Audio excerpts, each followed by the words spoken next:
குளிர்பானங்கள் நம்ம குளிர சாப்பிட்றதுக்கு ஆசைப்படுவோம். நம்ம குளிர்ச்சியாக இருந்தால் நல்லது. காலகாலமாக என்ன சாப்பிட்டோம்? ஒரு தாகம் அப்படின்னா அந்த காலத்தில் என்ன சாப்பிட்டோம்? முதல்ல தண்ணீர். தண்ணீர் நல்லா மண்பானையில் தண்ணி வச்சு எத்தனை பேர் நம்ம சாப்பிட்ருப்போம்? எங்கள் வீட்டில் எனக்கு ஞாபகம் இருக்குது, வெயில் காலத்தில் மட்டும் மண்பானை வீட்டில் கீழே இறங்கும். மணல் போட்டு அது மேலே மண்பானையை வச்சு கொஞ்சம் போல் வெட்டி வேறு அதுக்குள்ளே போட்டு தண்ணி ஊற்றி வைப்பாங்க. காலகாலமாக அதுதான் மிகச்சிறந்த குளிர்பானம். அதில் ஏதாவது ரசாயனம் இருக்கா? அந்த வெட்டிவேரினுடைய குளிர்ச்சியோடு ஒரு மனத்தோடு வரக்கூடிய அந்த பச்சை தண்ணீர் ஆகச்சிறந்த குளிர்பானம். நீங்கள் பண்ணுங்க, அடுத்த வெயில் காலத்தில் அழகாக நம்ம குயவர் நண்பர்கள்ட்ட போய் நல்ல அருமையான பானையை வாங்கி கொஞ்சம் போல மணல் கீழே போட்டு, ஆற்று மணல் போட்டு, அது மேலே அந்த பானையை வச்சு தண்ணி ஊற்றி அதில் வெட்டி வேரை போட்டு வச்சிங்கன்னா அதுதான் ஆகச்சிறந்த குளிர்பானம்.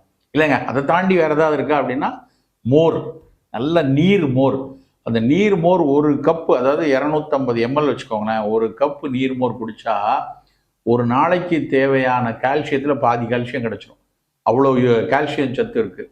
அதுக்கப்புறம் அதில் நிறைய லாக்டோபாசிலஸ் அப்படிங்கிற ஒரு ப்ரோபயோட்டிக் உயிரிகள் இருக்குது. இந்த லாக்டோபாசிலஸ் குடலில் இருந்து நமக்கு உதவியாக அது வேலை செஞ்சுட்டு இருக்கு. இப்போ நம்ம குடலில் எடுத்து பார்த்தீங்கன்னா கோடாறு கோடி நுண்ணுயிரிகள் இருக்குது. அதில் ரொம்ப முக்கியமானது லாக்டோபாசிலஸ். அப்போ நம்ம குடிக்கிற மோர் மூலமாக உடலை குளிர்ப்பிக்குது, வாய்க்கு ருசியாக இருக்குது, வாய்ப்புண்கள் வராது.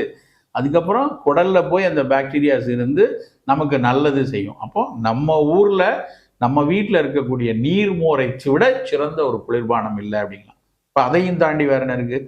பதநீர் குடிக்கலாம், இளநீர் குடிக்கலாம், நல்ல வெள்ளை பூசணி சாறு குடிக்கலாம், இல்லைன்னா மாதுளம்பழ சாறு கொடுக்கலாம். எல்லா பழங்களையும் சாறாக எடுத்து அன்றைக்கு அப்படிதான் குளிர்பானங்களாக எடுத்தாங்க. ஆனால் இன்றைக்கு கடையில் புட்டியில் அடித்து பாட்டிலில் அடித்து கொடுக்கக்கூடிய குளிர்பானங்களை, அது ஆங்கிலத்தில் ஒரு சொல்லுவாங்க, ஃபிஸி ட்ரிங்க்.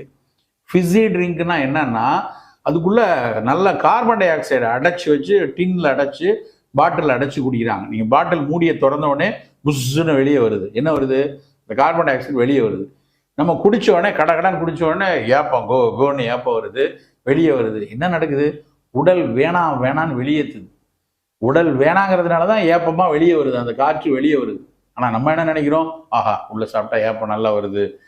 தேவையில்லாத ஒரு குப்பையை பாட்டிலில் அடைத்து நம்ம உடலுக்கு தீங்கு செய்யக்கூடிய அந்த வாயுவை பாட்டில் அடைச்சு, அப்புறம் உடலுக்கு தீங்கு செய்யக்கூடிய சர்க்கரையை கூடுதலாக போட்டு, அவ்வளவு ரசாயனங்கள் போட்டு விற்பனை செய்யக்கூடிய எல்லா குளிர்பானங்களும் குப்பை குளிர்பானங்கள்.